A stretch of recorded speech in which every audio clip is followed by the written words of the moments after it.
Dreams are fed by our own desires. They dwell within us since we are born, and this is what we call them until they become real. But have you ever wondered what happens to dreams that never come true? Prieto awoke in the same spot again. His memories vanished at dawn. There was little excitement behind circus walls. Wandering nor here nor there whilst picking gypsophilas was often the main source of entertainment. Just as every night, Prieto had the recurrent feeling that the strange beings and pantomimes that inhabited the orb were somewhat unlike him.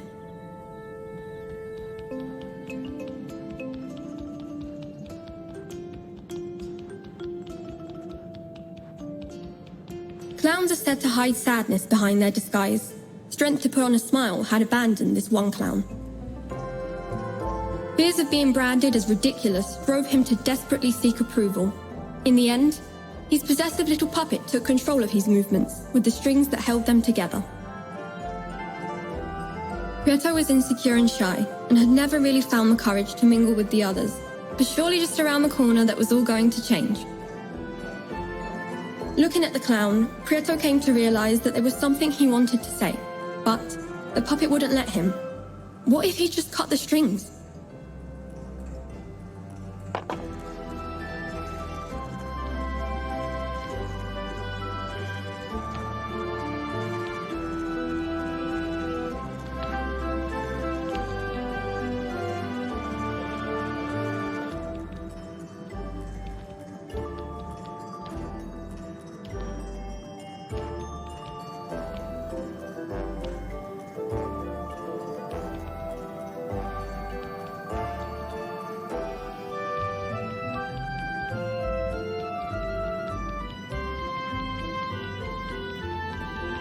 Prieto felt that the rest of the beings in the circus weren't like him.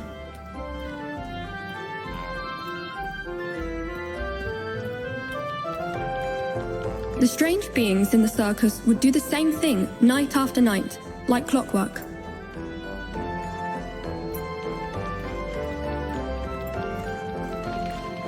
The more he stared at them, the more out of place Prieto felt.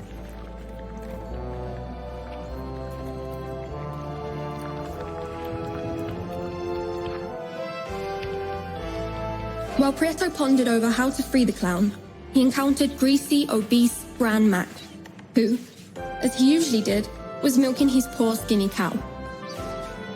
Greed is a bottomless pit, a never-ending effort which never provides true satisfaction, and Grand Mac was the epitome of a greedy soul. He found utmost joy in storing all kinds of objects, for they were his most cherished treasure. He boasted to others about them and took displeasure in seeing them touched by hands that were not his own.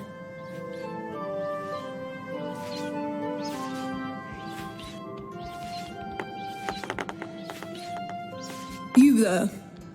Why do I see you lurking around here? Look at the mess you've made, Spat Grand Mac. Prieto, a little scared, dared not move. You are jealous of my wealth. Are you not? Said Grand Mac. Prieto timidly glanced at Grand Mac's prized possessions. An old pair of scissors caught his eye. Two colleagues walk into a beat, big round eyes, and long, long feet, said Grand Mac. Prieto, eyes fixed on the scissors, did not utter a word.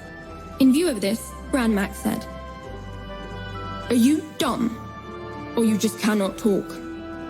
Do you like my scissors? If you want them, you will have to give me something precious in return. Round like a saucer, unaffected by blows, and relentless bouncer.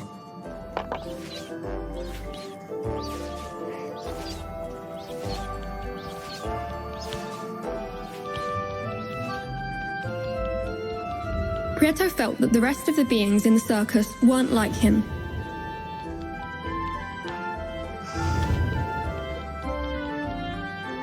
The strange beings in the circus would do the same thing night after night, like clockwork. The more he stared at them, the more out of place Prieto felt.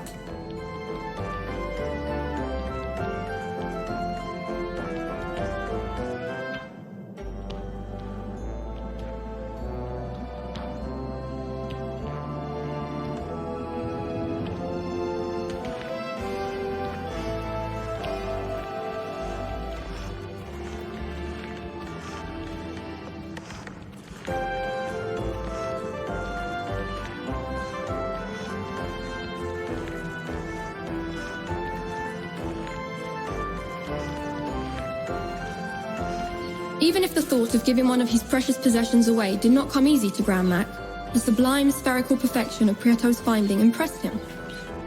After some hesitation, Grand Mac decided on offering a truce. So it seems that you were not so dumb after all. You may have the scissors in exchange for the ball, he said. Silence is a hard argument to refute, and Prieto remained tight-lipped. Grand Mac handed over his precious scissors to Prieto, and then admired his newly acquired orbicular treasure.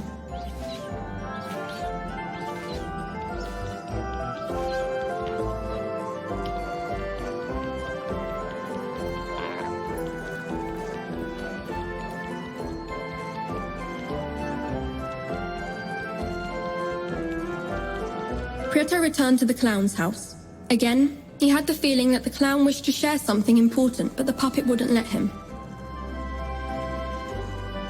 Armed with his scissors and guided by his kind heart, Prieto decided to cut the strings that held the clown captive.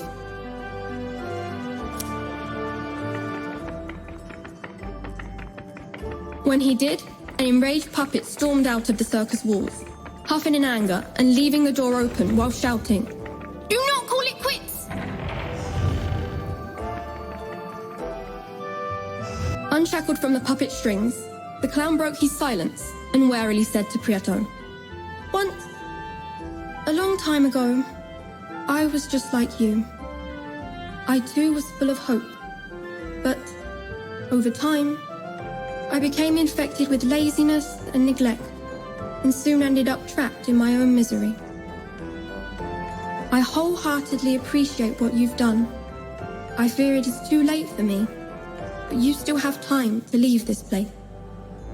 It is said that beyond the circus walls, within the great volcano, lies the well of truth. There, dreams come true. Follow me, and I will show you something," offered the clown.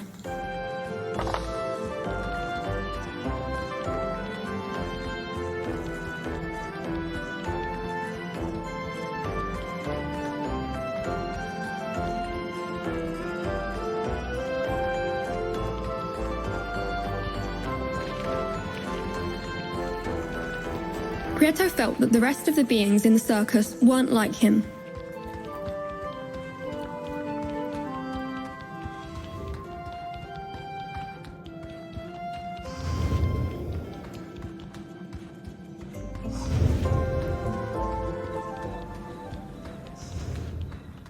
Prieto followed the clown up to the gate, and once there, the clown said, "I have been watching you closely, night after night, and I believe you still have not learnt how to keep your memories at sunrise.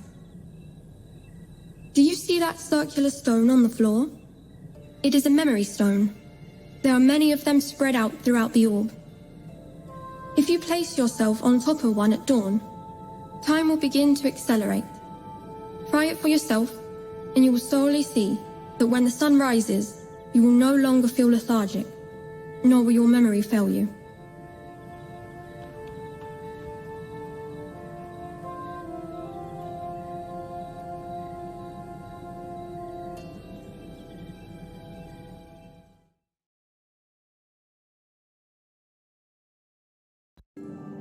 Daytime arrived, and the memory stone took Prieto to the Drosophila field, a place of splendor, filled with light that made Prieto feel so light as a feather and full of hope. Still unaware, Prieto ignored that those beautiful spores floating through the air were going to be much needed on his journey.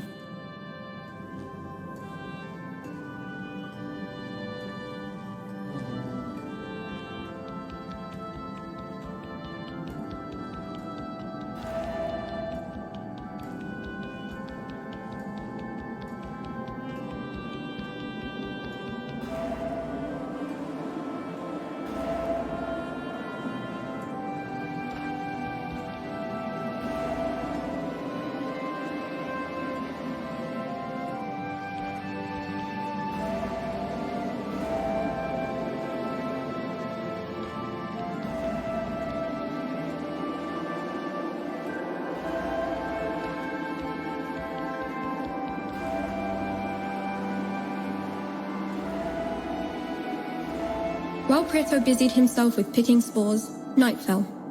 Prieto returned to the orb, but on this occasion, unlike other nights, his memory had not deserted him.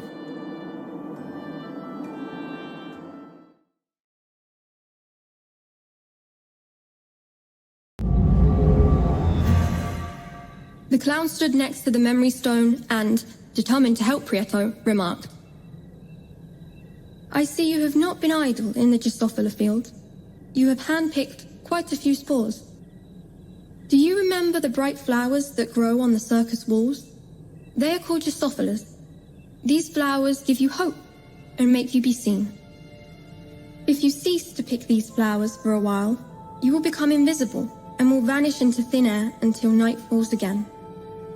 Although flowers only grow naturally behind the circus walls, it is possible to plant them elsewhere. Come with me," said an enthused clown on their way to the gates of the Stonewood.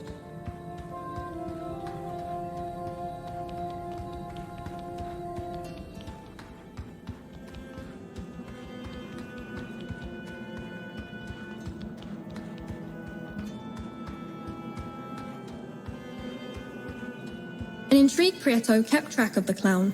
Once inside the wood, the clown said, "Here, this here is the ideal spot to plant the spores you pick. You will soon see how quickly flowers full of hope bloom."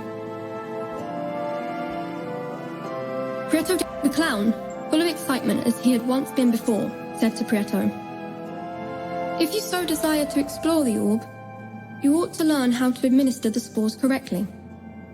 I have marked out specific areas of the wood that are suitable for cultivation.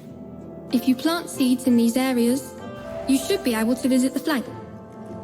They tend to contradict themselves a fair bit, but the truth of the matter is, they hold many secrets regarding the orb. Not far from where they live lies a big stone heart. It is said to hold a secret within."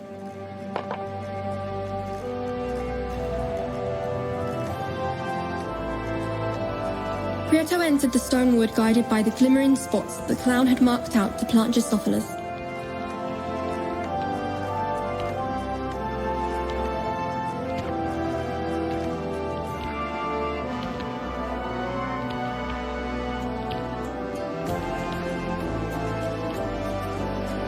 Prieto planted a spore, and it instantly grew into a plant.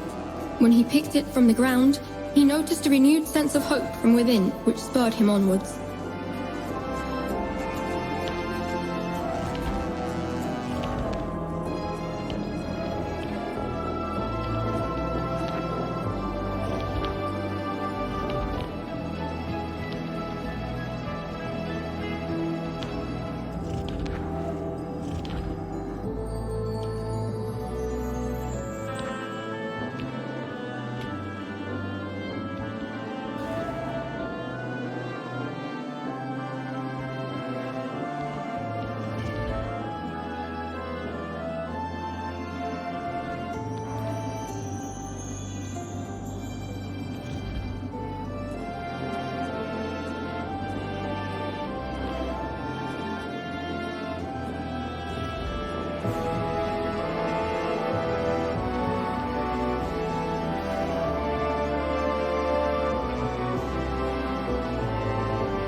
Prieto began to feel somewhat weak.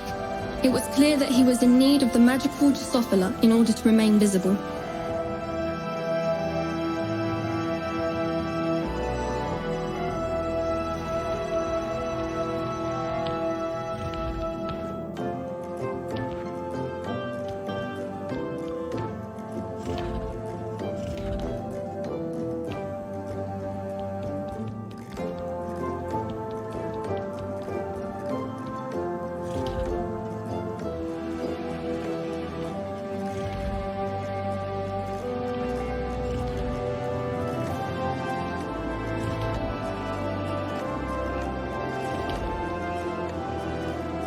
Prieto needed Gypsophila so as not to become invisible.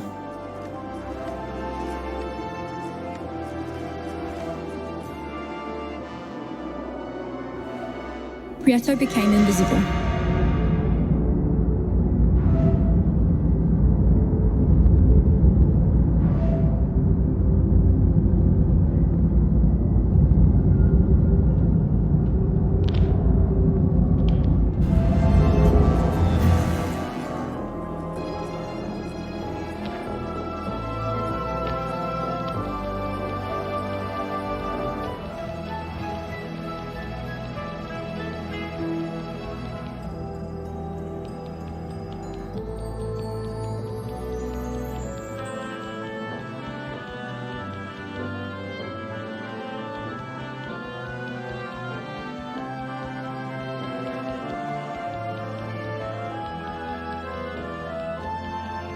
The effect of the Gypsophila was fading, and Prieto began to feel somewhat weak.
Prieto became invisible.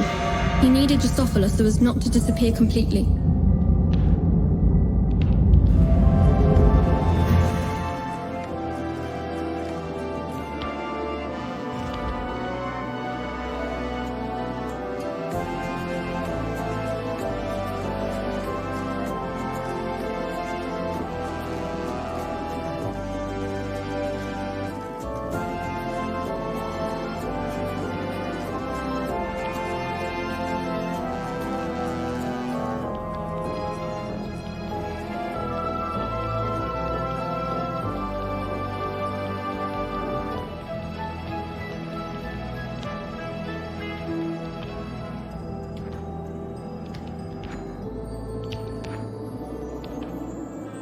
Prieto needed Gypsophila to become visible again.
Arriving to the land of the flanks was no mean feat.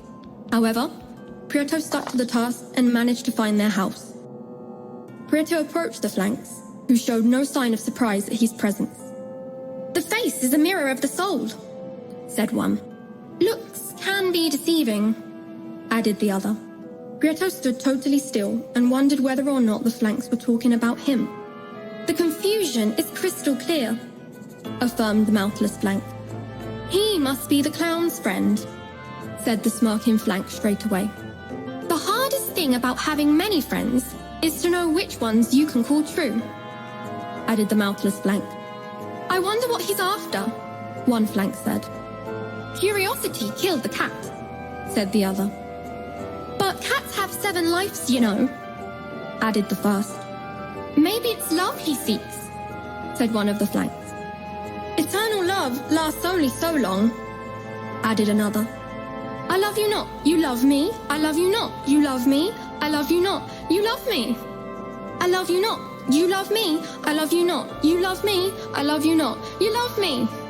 The Flanks chanted repeatedly. Prieto was clearly starting to tire of the conversation. Love was in the air, and Prieto was beginning to choke. He decided the best thing would be to leave the Flanks as they were and continue to search for the big stone heart that the clown had spoken of.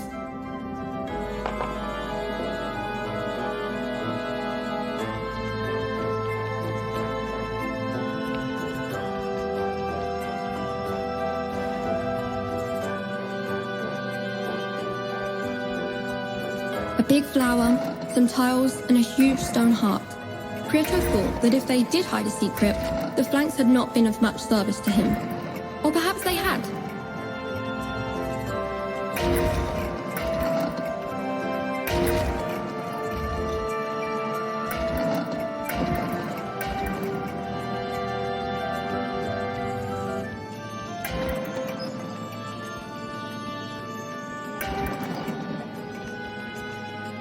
I love you not, you love me. I love you not, you love me. I love you not, you love me. The Flanks clearly knew far more than meets the eye. The heart rose up, and what seemed to be a part of a key came out from within.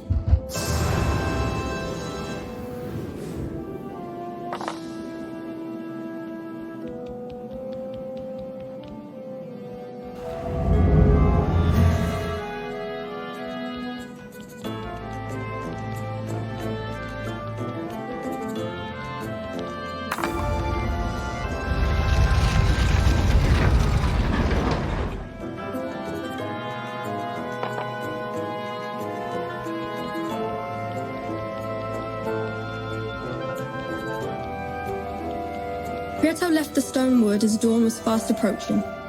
He needed to find a memory stone in order not to forget the recent happenings.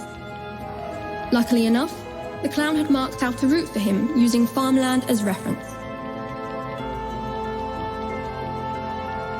Prieto planted the last spore he had that night. If he wanted to get more, he should find a memory stone.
Prieto awoke at dusk and saw the clown waiting for him next to the memory stone. Happy to see Prieto, he said. I knew you'd come back, but I'd never imagined that you'd be able to reveal the secret of the big heart. I tried it many times, but to no avail. Perhaps the key fragment that the stone heart hid is related to the Well of Truth. You should look for the gatekeeper and show it to him. The gatekeeper knows how to open all of the orb's doors. You'll recognize him easily. He's green, always dallies around naked, and is a very panicky and scared person. When you see him, take care not to scare him. I no longer have the strength to leave the circus, so you will have to search for him by yourself. Remember all that you've learned about the picking of the gypsophila. Now you're ready to plant them wherever you please. Dose them up and you'll be able to travel quite far without turning invisible, sentenced the clown while he returned towards the inside of the circus.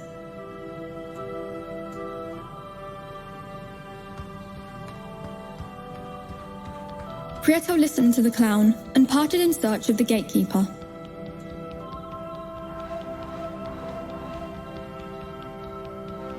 Once he got close to one of the doors that sealed the different areas of the orb, Prieto saw a different being of a greenish color that walked about naked. It was the gatekeeper.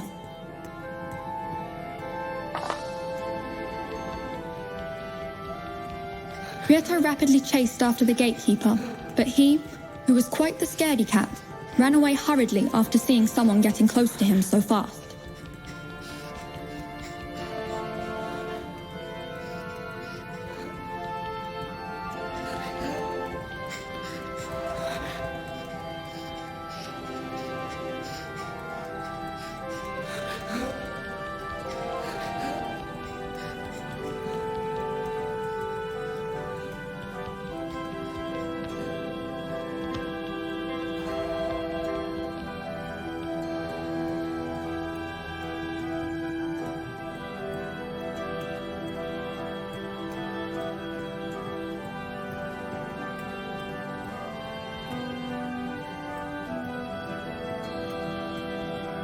Prieto was able to not frighten the gatekeeper by walking slowly towards him. "What a fright! I thought you was one of the devourers of souls," said the gatekeeper. Prieto trembled at the thought of a devourer of souls and asked himself what the gatekeeper meant by that. The gatekeeper, who saw the grimace on Prieto's face, told him, "Have you never seen a devourer of souls? There are many behind this door, but only I know how to open it." Prieto wasn't excited to meet the devourers of souls, but knew that if he wanted to explore the orb and find the Well of Truth, he needed to open the door, even if the gatekeeper wasn't willing.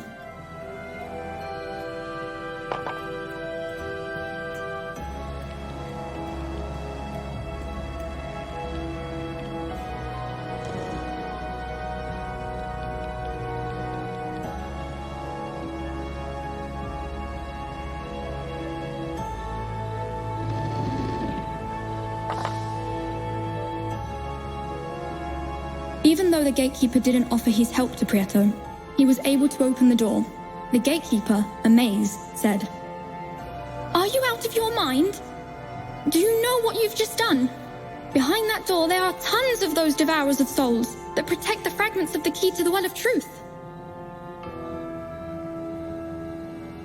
The key to the Well of Truth? Prieto asked himself. Unintentionally, the gatekeeper confirmed Prieto's objective. The fragment found in the stone heart must be part of the key to the Well of Truth. Prieto mustered up his courage and decided to walk through the door. The gatekeeper warned him. "I don't know what makes you want to enter the putrid zone, but I would suggest you only be brave when there are no monsters before you. The devourers of souls don't have good eyesight, but if they do happen to see you, they will attack without hesitation," the gatekeeper advised. "Behind the door, there's a memory stone, although I doubt whether you will be able to get there. Once there, we may speak in further detail. Can you feel the gaze? They're watching us. I have to go," the gatekeeper concluded hastily while he ran away scared.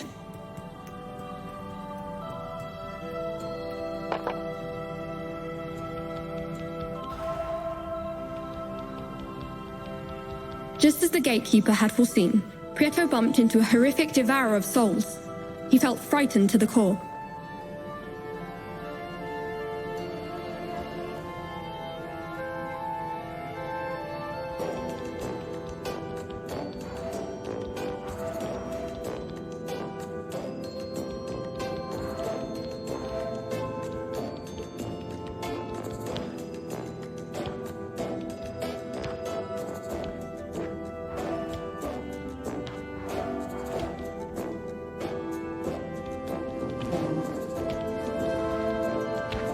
Prieto gathered 100 gypsophila petals that magically turned into a spore.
Prieto found a door made of barbecue ribs.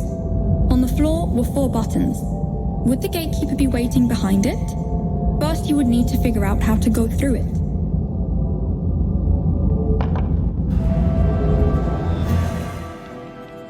As he stepped on one of the buttons, Prieto remembered the gatekeeper's words.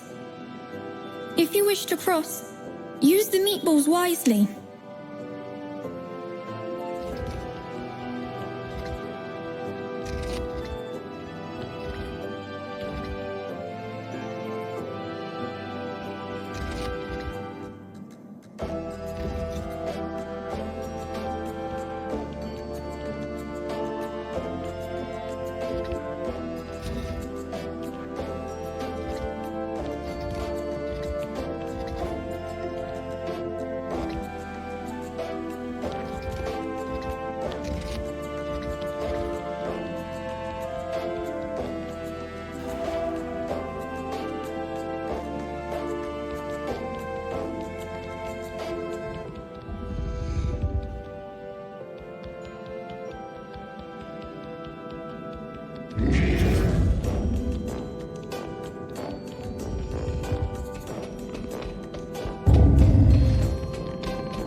The Devourer of Souls reached Prieto, who vanished. If he wanted to make it, Prieto could not be seen by the Devourers.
Dawn was soon approaching, and Prieto needed to find a memory stone urgently.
Dawn was soon approaching, and Prieto needed to find a memory stone urgently.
Dawn was soon approaching, and Prieto needed to find a memory stone urgently.